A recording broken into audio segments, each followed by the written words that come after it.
Yeah. So, Scott, let's get into your book. But first, run through, if you will. I've seen you talk about this in speeches. Talk about how the system is rigged. So if you got $1 million, great. If you got 5 million, 10 million, even better. Life gets easier because the way our tax system's set up.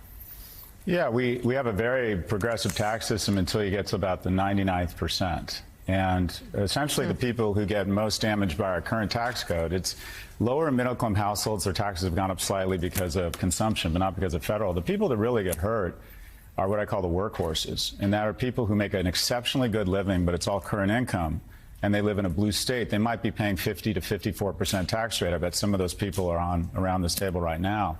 But if you can make the jump to light speed and invest in assets, stocks, housing, then your tax rate plummets.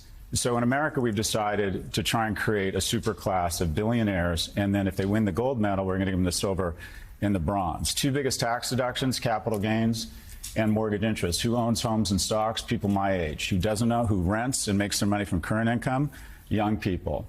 So we've decided that the wealthiest people in the world should get exceptionally more wealthy. Minimum wage stuck at $9.25. Stock market is screamed up. The average 70-year-old is 72% wealthier than they were 40 years ago. The average person under the age of 40 is 24% less wealthy. We are purposely transferring more wealth from the poor and middle class and the upper class to the super rich, and from young to old. And you say in the book, which is true and alarming, but let's say a 30-year-old American in America right now is doing no better than his or her parents. Then that's a new thing in American history that you would think over time, we want to do better than the next generation, than the last generation. It's not happening anymore.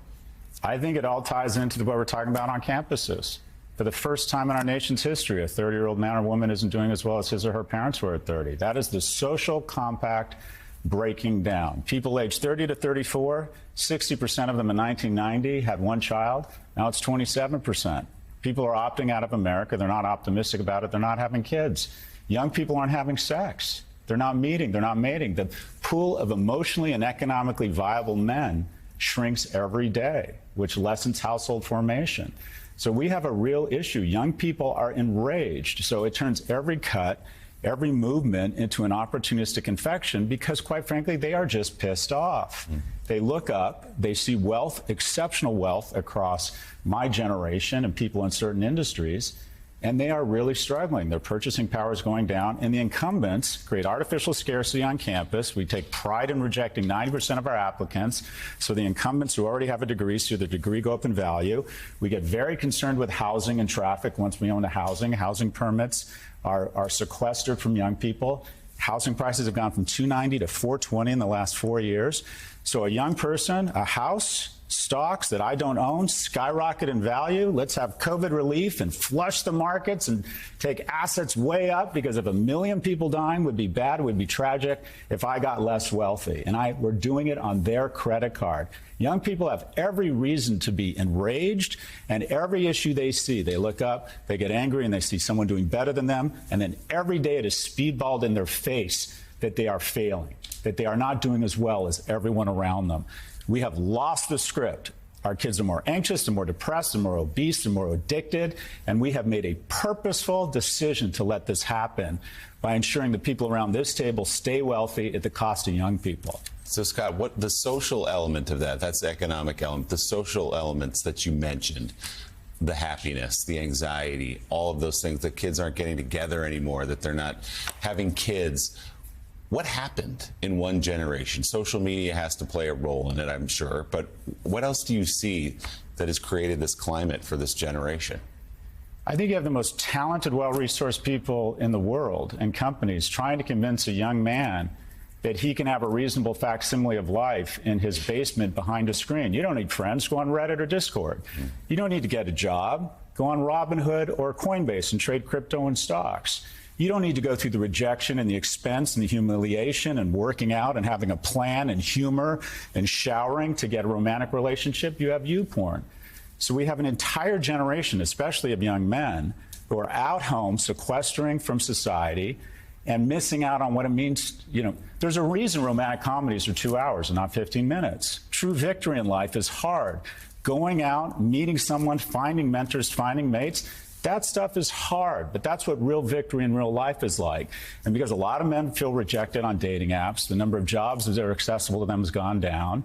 You have essentially a group of men who are saying, I want a low-risk entry into life, and they go down a rabbit hole. When they don't have social connections, and they don't get out, and they don't have the prospect of a romantic relationship, they're more prone to conspiracy theory, they're more prone to misogynistic content, they're less likely to believe in climate change, and some they become really bad citizens. We are producing too many of the most dangerous person in the world, and that is a young, broke, and lonely young man.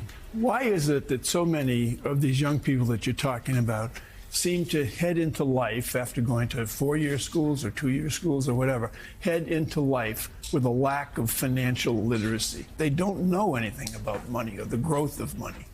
All they know is the absence of money.